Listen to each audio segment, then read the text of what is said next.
I'd love you to change your fear into hope. I'd love to change your shame about aging into acceptance. And in doing so, I think we could really change the way that society sees older people. And I think it has to start with ourselves.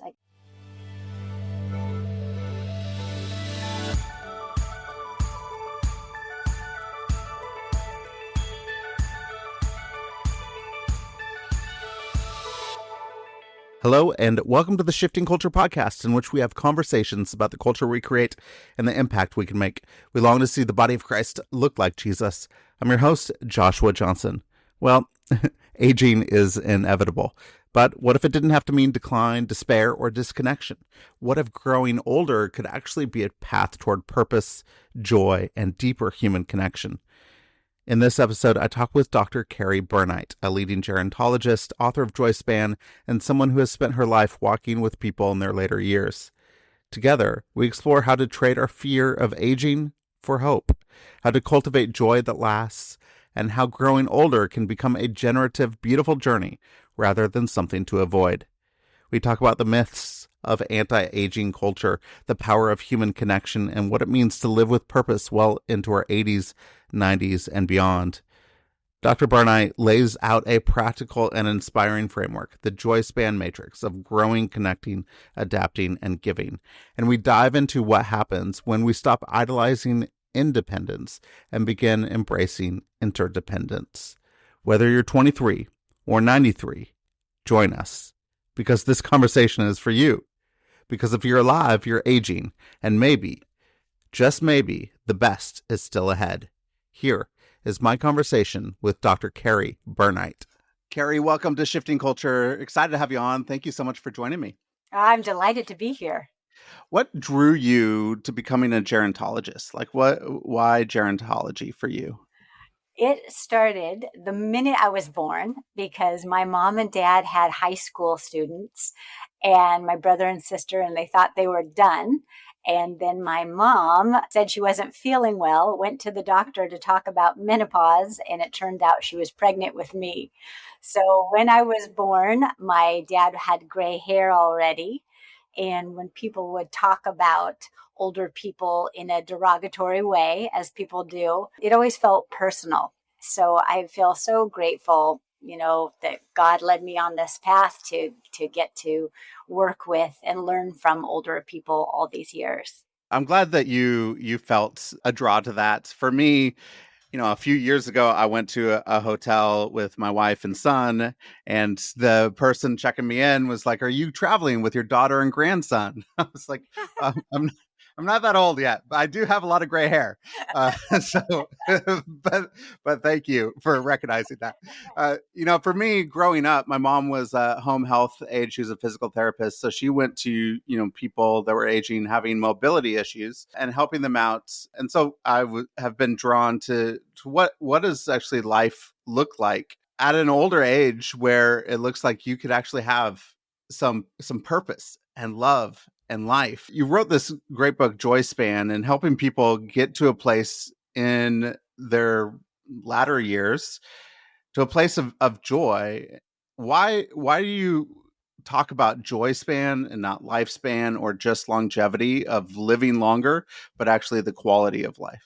I love that question. So the reason I wrote the book is that for 18 years, I was a professor in geriatric medicine, and I was working with older adults, and we created an elder abuse forensic center of people who had endured financial exploitation and physical abuse, psychological abuse.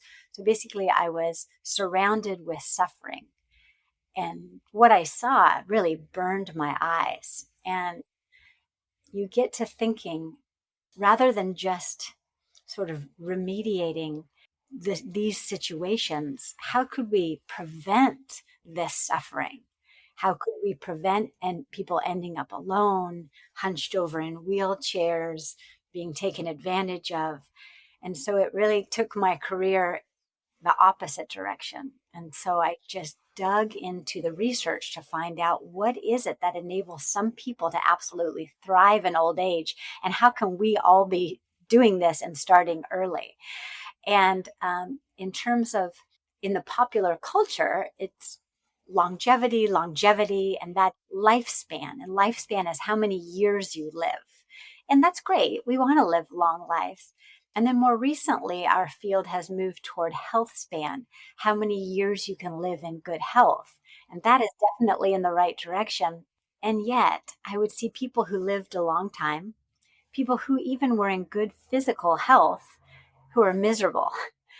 And so what Joyspan is the quality of your long life. So basically we want all three: a long lifespan, a long health span, and a long joy span. And it isn't just luck, and it is certainly not just genes. People are always so quick to blame genes, but it's in fact less than 25% of the variability. So what is it that enables us to have a long quality of life? So Joyspan, how does Joyspan and cultivating joy, purpose through, the things that you have studied and you write about in your book, how does that help in longevity? How does it help with even the other things with health and long life? Yes. So I love your question, because joy span increases your lifespan and your health span. So happily, all those three go together. So it's not like, oh, do the things that you do that are good. And these practices improve your life between ages, say, 23 and 24, in the same way they improve your life between 93 and 94. So when people wonder, like, who is this book for? Is this book for older people? No, it's for anybody who's aging. And who is aging? Everyone who's alive. And the reason we call it joy is not the same as happiness. So happiness is often dependent on external circumstances. Joy isn't, because joy is something that comes from within us. And so joy is much more like contentment than it is ecstasy. And so what we're not talking about is toxic positivity or it's more of this feeling of well-being, life satisfaction, contentment. And it really is possible to increase and put yourself on a different path to be one of those person who loves their life all the way to the end. We have a bunch of billionaires right now that are talking about transhumanism. They're talking about becoming more than human so that I could extend my life and maybe we could be better. How does contentment happen as humans? How do we stay human and content? Because I don't want to be more than human. I want to be human. This is how I was created. This is who I am. Where does contentment happen as a human? What does it really mean to be human? Yes. Oh, I love that. So there is a significant movement and billions of dollars dedicated to anti-aging.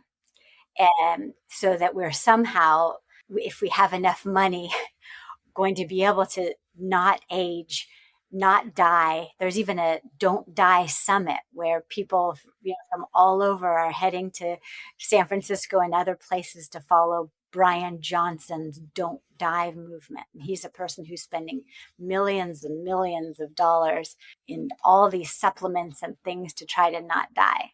And what I, as a gerontologist, would say to that is that I find it sad, because everyone that I have ever known, that you have ever known, if you're lucky, you grow old and we die in the same way that we're born. And so to somehow have the opposite of humility, to think that there's something that we can pay for or do to make that not the case. And I think that is actually misery and suffering, to be on a quest for something that is not possible. And even if it was possible, would we want that? Like, the world can only sustain so many people, and to be living these ultra, to be striving to live 200 or 300 years, like what? I sometimes think, I don't, have you thought this through? So I think to be human is to recognize that we come into the world, it's a pretty messy way by ourselves without anything. And we are supposed to leave this physical world in a way that sometimes is messy and often by ourselves. And there's great beauty in that acceptance. So then what does contentment look like? What one of the things you just said there is people are striving towards anti-aging or not dying. They're striving for something. So they're never going to be content with what they have because they're always looking for something they don't have. Yes. How do we cultivate and become content with who we are and where we're going? The reason that the pull of anti aging is so strong is because people are proactively feeding us the message that getting older is bad and ugly and less than and undesirable. And the reason that they're using fear is because it sells and they're making so much money off of our fear and our feeling badly about ourselves. And so the way that get out of the crux of this is understanding, what does the research say about growing older? And what you'll find is that many things get better as you get older, but they're not publicized because it's not lucrative to tell people what gets better as you get older. So one example is, as we grow older, we don't care as much what other people think about us. And it enables us to become more authentically who we are and who we are intended to be. It's really liberating. And, I'm only 55 and I'm starting to enjoy that now. And it makes me excited to be 75, 85, 95. And other things that get better as you get older, there's greater humility, there's greater access to or appreciation of spirituality. There's really profound problem solving that's based on wisdom based experience. There's appreciation for friendship and connection. And these things are wonderful things. And research shows that our well being and satisfaction often there's a U-shaped curve of happiness where we do enjoy this time of life, but you don't hear much about it. So I think contentment is seeing the lies that we've been told about older, about stepping into older, and don't ever, if you ever catch yourself saying, oh, I'm having a senior moment, or oh, I'm looking old, or oh gosh, these wrinkles on my neck, don't contribute to it. I mean, let's each stand up for our own beautiful, radiant old. And so if somebody says, like, wow, you're old, like, yes, I am. Or if they say, like, for example, my mom is 96 and she's just thriving.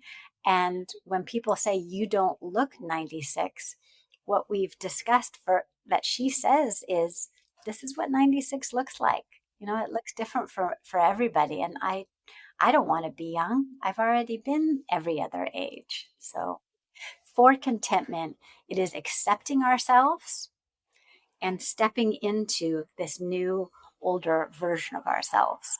So if you said that we could start some of this process of cultivating joy and having Joyspan and like when we're 23, when we're younger, so that as we age, we are going to continue this and continue to grow and adapt and connect and all those things. What are the steps that you have found in your research that help us cultivate that joy in life that provide a longer joy span? Okay, so it takes work. So that's number one. It doesn't just happen. So sometimes you'll see a physically fit person, and then we who have not worked out would say, oh, you're just so lucky. Well, that person has likely put in the time and the work. So if we use the physical analogy first, so physically, in order to have our physical fitness, there are four things that we do. And so we do aerobic activity for our heart, we do strength training for our muscles, we do flexibility training so we can continue to walk and move without discomfort, and we do agility training, move your feet quickly and work on balance. Great. We kind of know that and we get inundated by it, of all information. It's great. But now it's the inside work. So the inside work also is four things. Also action verbs, also daily practice. And so those four things that I call the Joyspan matrix are four verbs. And so the first is grow. you got to continue to keep growing. And that means doing hard things, getting out of your comfort zone, deciding, what is it that I would like to pursue or be interested in or do something about? It's really exploring our curiosity and making an active, if we're not growing, there's a problem. So we need to put the work into it. So that's number one, grow. Number two is connect. We know there's just an overwhelming literature in the importance of human connection. Even for us introverts, everyone needs to connect.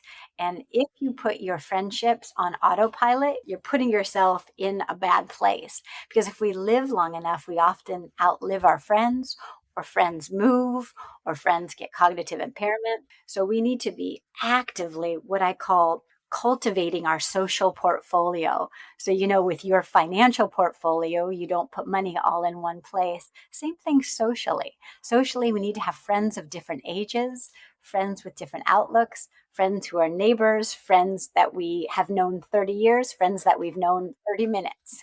So actively connecting. And you need to be the one to make the call, to reach out, to send the text, to remember birthdays.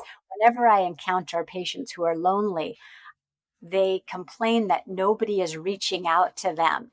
And we know right away what the problem is. If you're going to have friends, you've got to be that friend that drives you to a chemo appointment, that friend who is sitting by the bed when you're crying. You got to be that friend. So we got first, you grow. Second, you connect. Ready for number three? You adapt. The one thing I know for sure that as we get older, we are all going to have challenges. I've never met anyone who has made it through life who hasn't had some rough stuff. And it's more rough as you get older, right? We live long enough, we are very likely to outlive our spouse unless we're the ones who pass away first. So we are very likely to get a diagnosis that we never expected. We are very likely to have, for example, my retina detached and I lost vision entirely in one eye, and then it started detaching on the other.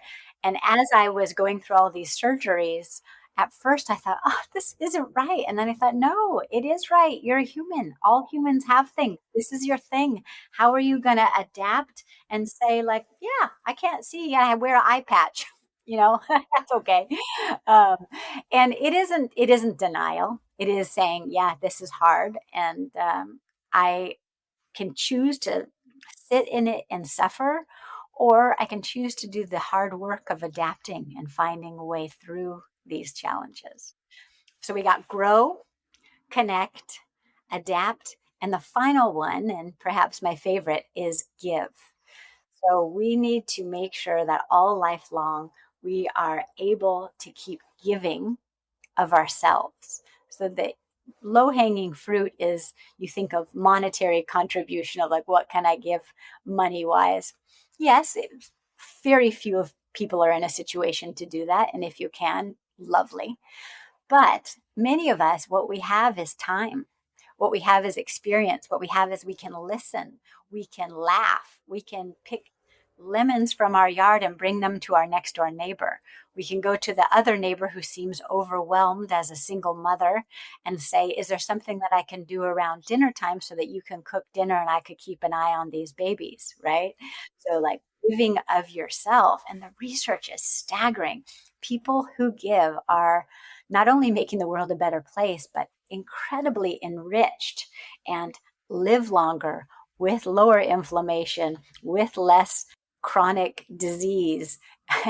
And what a win-win. And isn't it what the world needs, right? Like, can you imagine if we would all step into our ability as older people to give, change the world?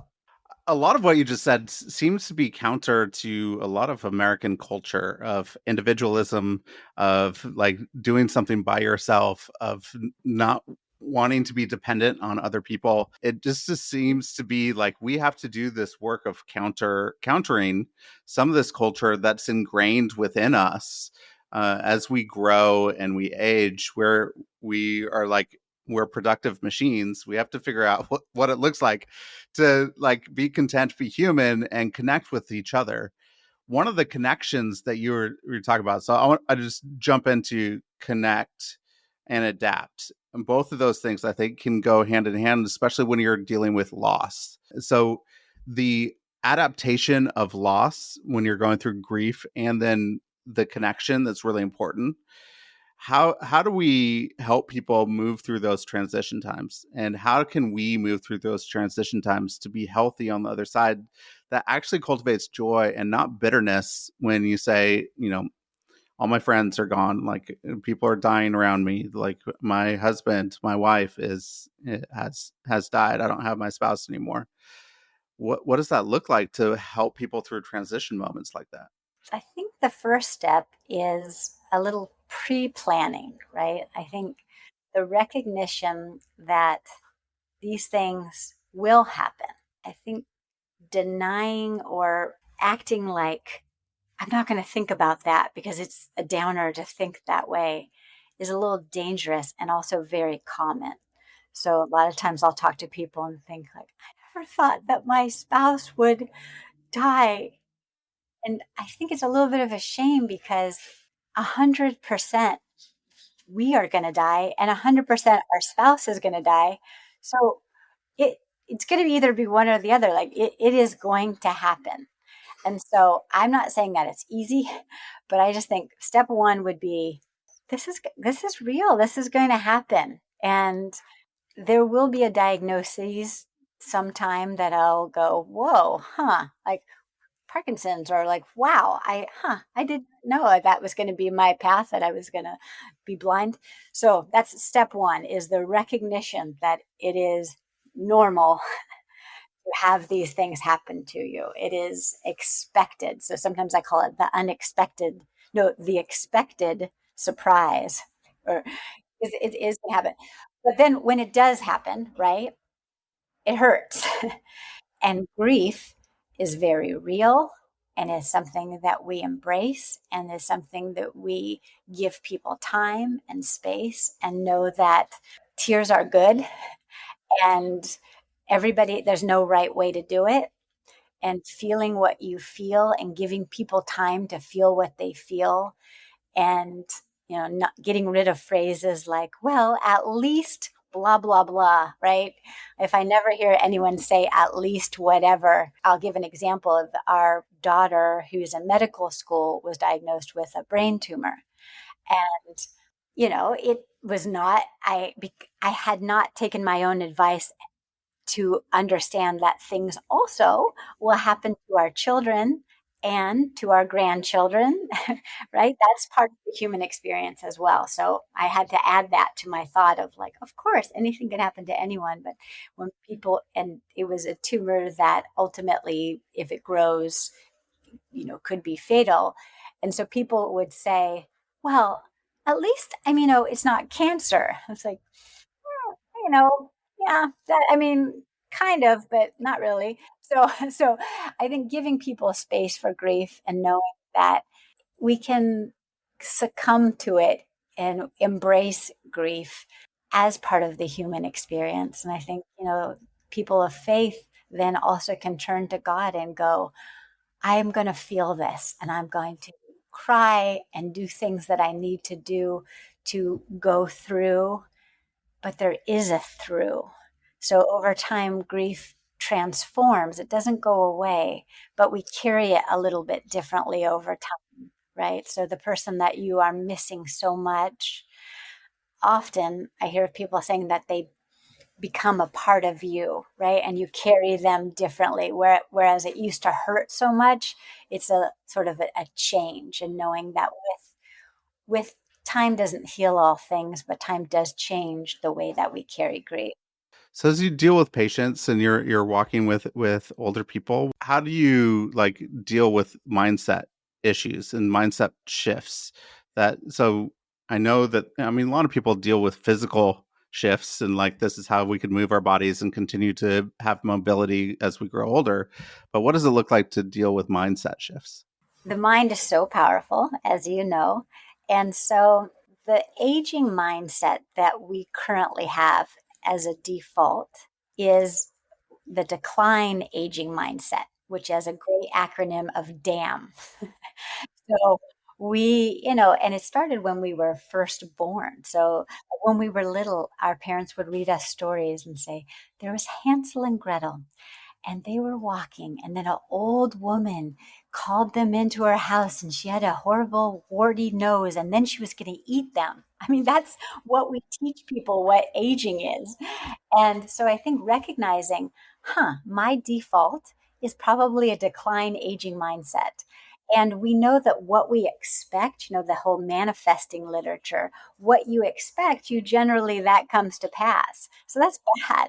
So by recognizing, like, I'm going to consciously reject the decline aging mindset, and I am going to embrace and create on purpose a growth aging mindset. And you'd have to add an E on the end, but it could be from damn to game. And a growth aging mindset is saying there are things that I'm going to get better at as I get older. I am going to work on things that I would care about people saying at my funeral, right? Because nobody ever said, wow, that Joshua really drives a nice car. They never said, oh my goodness, I'm so impressed by his clean garage. But people will remember forever the listening that you provided, or the insight, or the kindness, or the little things that you did. So we all have so much opportunity to grow in the stuff that matters. And I am so rewarded by watching my patients in their 80s, 90s, and 100s grow beyond anything they were when they were younger. And they just inspire me so much.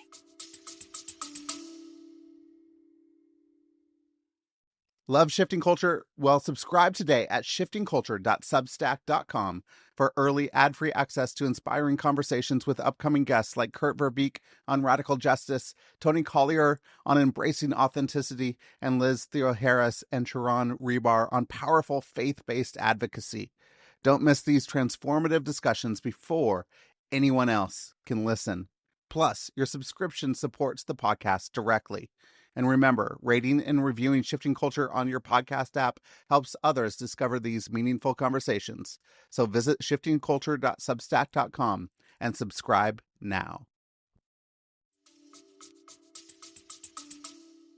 Can you give me an example? What's the story of somebody growing in a place of saying, I'm gonna resist this mindset. I'm gonna get into my game mindset, not my damn mindset. Yes. What's a good story to help us know what does it look like to grow? And I know it's different for every individual, but Yeah, I love concrete examples. So I can tell you about an example of an 84-year-old woman who I know well and love. And when she lost her husband, had been a person who had never considered the possibility of walking through life without her love, her partner, her best friend of 60 years. And she, in the beginning, said, what's left for me now? I don't, he paid all the bills. He planned all the trips. He's who I talk to in the morning and who I said my prayers with at night. What's left for me? I don't really even want to keep living because, this isn't life. Right? That's a decline aging mindset, right? Of just saying, like, let me just hang it up here. She, with time, thought, I'm going to have this extra time, this bonus time, and it can be filled with all suffering and lamenting at what I lost. Or what if I thought, well, what the heck? I'm going to use this bonus time. So what she did, she was a retired school teacher.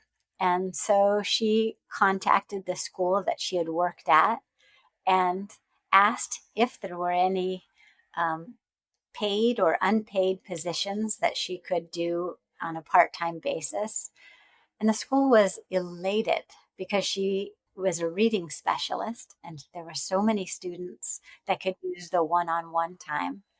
Well, she became the most beloved person at that school. And as she all the way through, I mean, she's continuing on now, still in her 90s, She is so important to the students, so important to the other teachers, so important to the families of the students that she said, I never thought that this could be one of the best times of my life. And if my husband could see me now, he would be so proud. And my kids are proud.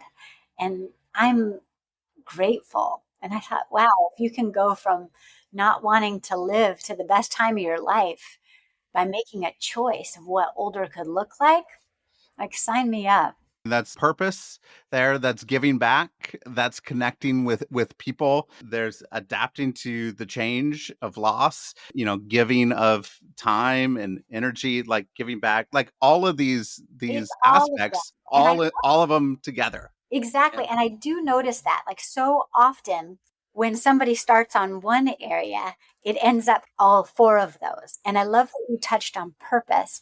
And I think of purpose within the giving domain. And there's research out of UCLA by Stephen Cole looking at the epigenetics of purpose. And epigenetics is how genes are expressed. So you can think of genes as a piano keyboard. Just because you have a gene for something, it's just having the piano key. It's only when the gene is expressed where you press the piano key. And what he looked at a whole bunch of different variables of what might predict certain genes being expressed, and he kind of threw purpose in there as, like, well, maybe it ended up being one of the very top variables, and that is people who expressed that I have a purpose for my life had lower inflammation and higher antiviral response than those who didn't, once you control for all other variables. So, scientifically, if we could bottle purpose in a tablet, it would be the next Ozempic.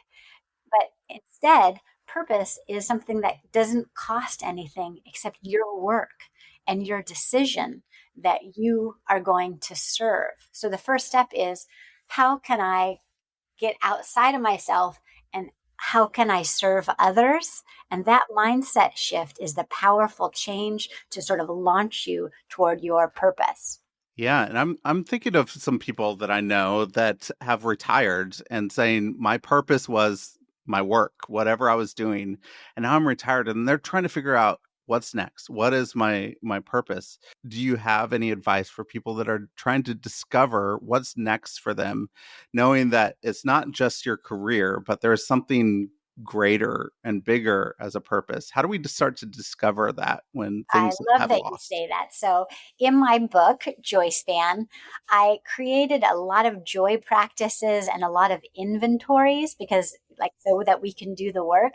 And one of the inventories I have that pertains to purpose starts with curiosity. And curiosity can be a little catalyst of, where might I dive in this new phase of life? And so you go through and you just there's all these different things of, photography or coding computers or interior design or children or people with disabilities or atmospheric pressure. I mean, beer brewing. I mean, there's just endless. So once you kind of let yourself, without judging, without thinking, how will I implement this? Just what sparks my curiosity? So you go through the inventory and then anything that you can think of, there are people and groups and organizations and all these wonderful ways to connect with other people who are interested. And so one, for example, online is called Meetup. It's just a group of people who meet up, like, hey, let's meet up and we'll talk about books from the 16th century. There are just so many meetup groups. And also, there are things at our libraries and churches and community centers and hospitals. And if it doesn't exist and you have identified a curiosity, you can be the one to start that. And I've seen so many people start things up, and you start with just one other person. And like before you know it, you've started this whole, thing where people all over the place are in the bird watching club and then making friendships and then maybe donating money to do a bird sanctuary preserve. Like it's all tiny starter steps. As we're aging early on, I think hobbies are really important to start and Yeah. to know where your curiosity leads you, what is going on. I know so many people that it's just work is 100% of their life, and then a little bit for their family, and then they're done. They don't even know who they are. Yeah. And so how do we start early having this sense of curiosity?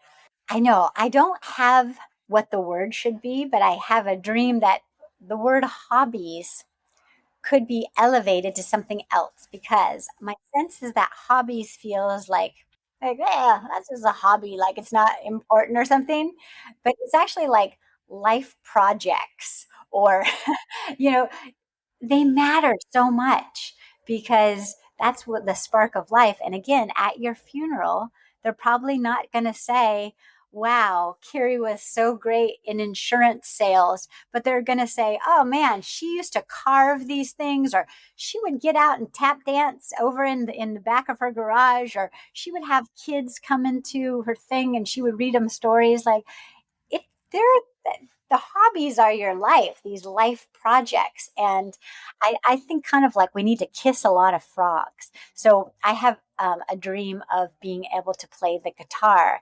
And so I purchased a really crummy, inexpensive guitar, and I had a friend for free teach me some chords. And every time I would look back, my fingers would move, and I was just horrible at it. And so it's like, okay, don't think you're not musical. You just, okay, that was step one. Okay, maybe your fingers have a little bit of an issue. Like, let's try a different musical instrument, or let's try something different. But at least, like, I hear that you want to do music. Maybe you could keep keep kissing frogs until you get one that sticks. I love that. I think that's so good, because I think a lot of people, they try something and go, "Oh, this isn't for me." They give up entirely and they don't kiss more frogs moving Yes, forward. exactly. And be bad at something. Like the Yeah. only way, I think being darn awful at something is a great, great thing for older us to be, because you get in a job, you get kind of like, oh, I know how to do this, la, la, la. And to get to that beginner's mindset again, sometimes doesn't feel that good, but I think it is really good for us to stink at things. Yeah. Some people, their hobby and their life project, they want to hike, be in nature, be very active. When mobility issues start to hinder that and they're having something else, how do we cultivate joy without mobility? What does Yeah. that look like? What a good question. Because so often we can't help but equate. Like, I, for example, used to run marathons, and talk about like releasing some good mojo. When you run that far and your face is caked with salt, you really feel great after you suffer. And so then after my knees gave out, which one's knees give out, you think, oh, I can't run. And actually, my running group was my social group. So I met with the girls every morning. We'd talk about everything. So I didn't have the feel good hormones. I was left out of the social group, and I didn't feel very accomplished. So the reality is to go again, make yourself say, you did that. And lucky you. There was a time where your knees did not hurt all the time, and that time is past. So thank you that you had it. What's next? And so then you go, the pool. There are pools all over the place, and there are people in pools that you can get to be friends with. And if there isn't a class, you could start one. Walking. Walking is terrific. My mom, who's 96, can no longer walk, and that's a big transition for her, because she started with running, couldn't run, then with walk, couldn't walk. Like, so it's get used to it, right? There's going to be changes, and that's why your inside becomes even more important than your outside, because our inner richness of our depth and our humility and spirituality and humor and love of music, like these inside things, become even more important, because we are going to lose some of the outside stuff regardless of all that we do. And so, like, when it comes, go, yes, I can no longer play pickleball, and that is a shame. Now what? What's next? It's cultivation of adaptability and being adaptable. And I find, there are some people that really as one of their strengths, adaptability is very low on their strengths. Yes. They want That's a nice consistency. way They to want the say same. Yes, it is. And so they get that. And so for people that have low adaptability and that they get very frustrated when there's change, and because when we age, there's going to be lots of change. What are some of the practices that you have laid out to help people with that change? Yes. One of them is cultivating humility. And sometimes that's a tough pill to swallow because, again, like you said, our society, it preaches independence, which is actually a myth. In fact, we are interdependent. So we have always needed people and we will always need people. And that makes us human. And there's a book that I love that I didn't write called The Dilemma of Dependency. And the author talks about we as humans, we love to have that feeling of like, I'm the one helping you, and it feels good to me to help you, which there's nothing wrong with it.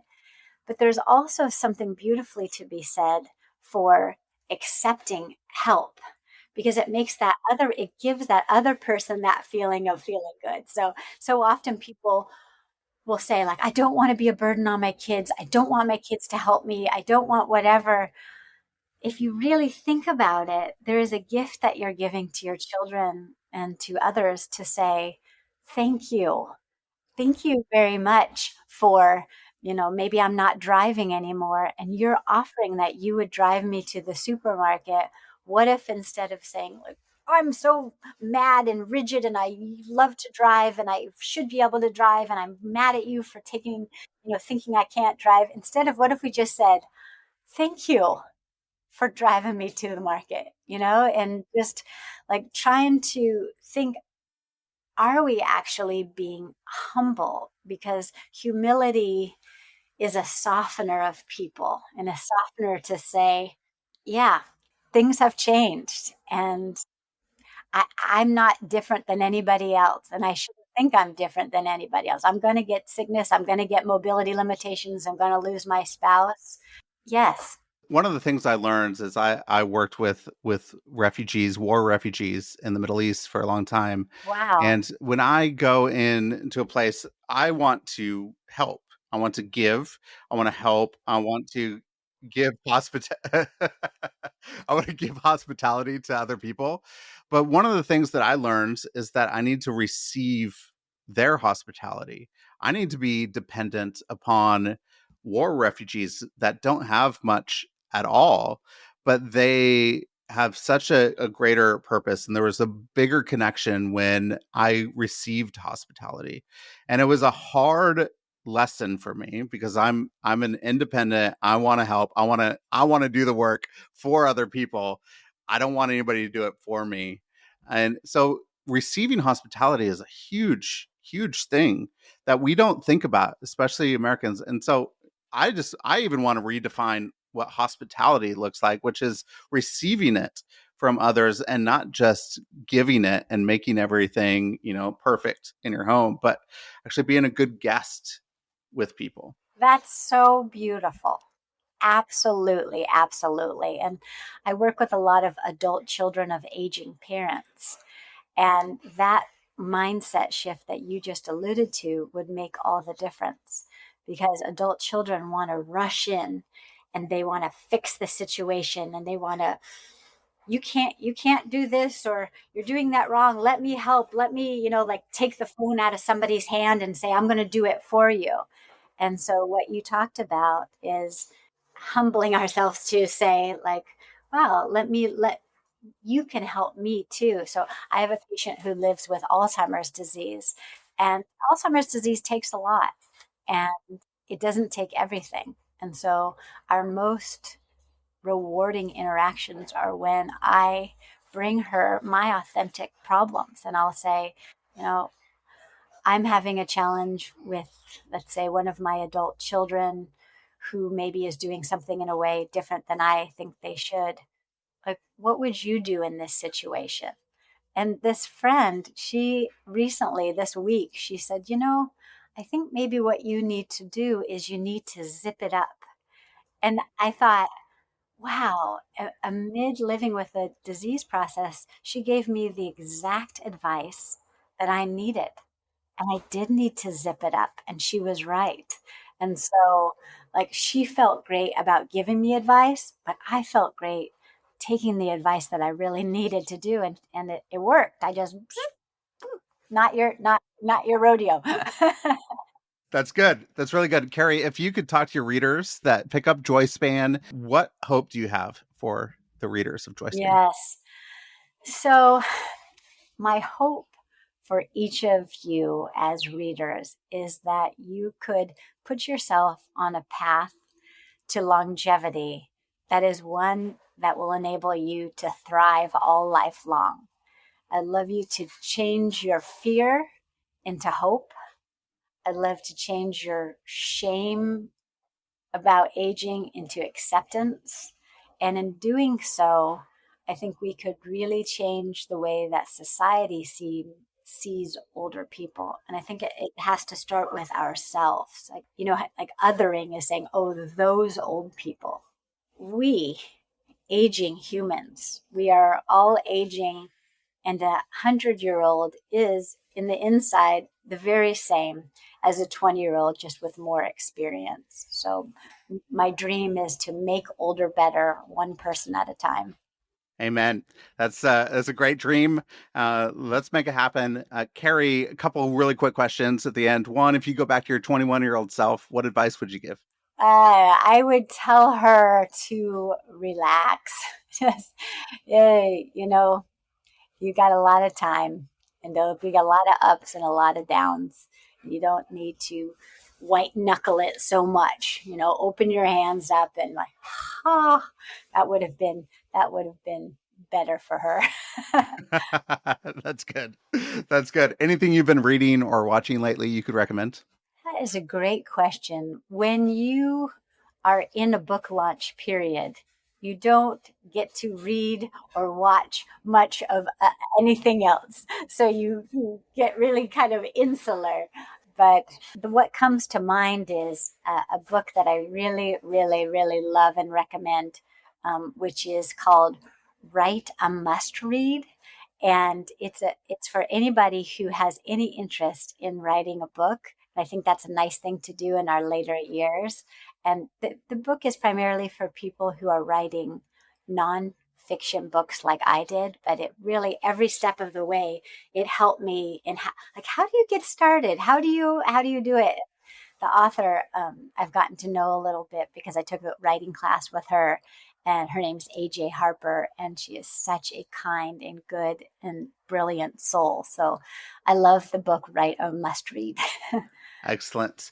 Well, Joyspan is available anywhere books are sold. It's a fantastic read, and for me, working with, aging people, or me as somebody that wants to cultivate joy in my life so that when I am aging, I could actually give and connect and adapt and grow and become a person that has a long joy span in my life. This is a fantastic book. So people Oh, should go and read the book, and get the book and buy a bunch of copies for your friends and your family and everybody. Kerry, is there anywhere else that you would like to point people to? well, I want to tell you that I think you're really positioned for a long joy span, Joshua. So I think you've got good news. And yeah, I would just point people to the recognition that there's a lot out there ahead, and that the older you is spectacular. And what you're doing today at age 30, at age 40, at age 70 is what predicts what older you is going to be like. So dive in. Excellent.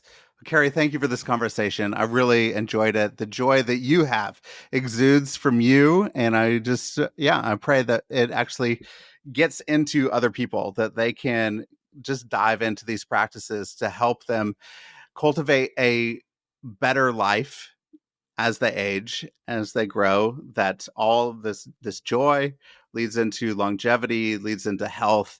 And we can actually have some interdependence and some intergenerational connection with people to value people as they go through an aging process, because we're all in the aging process ourselves. So thank you, Kerry. It was Thank fantastic. you very much. Yeah, God wants that for us. And I really Yes. appreciate the work you're doing. And this Shifting Culture podcast means so much.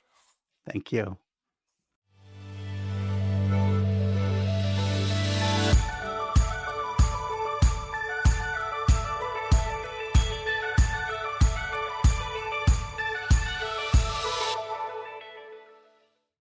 Thanks for listening to this episode of Shifting Culture.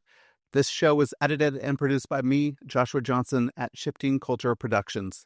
If you're enjoying the conversations, consider supporting the work by subscribing at shiftingculture.substack.com. For as little as $5 a month, you'll get ad-free early access episodes and other exclusive content delivered straight to your inbox. I'd love for you to not just listen, but engage. Reach out, share what's resonating, and let's keep shaping culture together. Whether you're a listener with feedback, a creative with an idea, or a brand looking to connect with a thoughtful, engaged audience, let's talk. If you're interested in advertising on the show, I'd love to hear from you. Contact me directly for rates and availability. Until next time, let's keep shifting culture.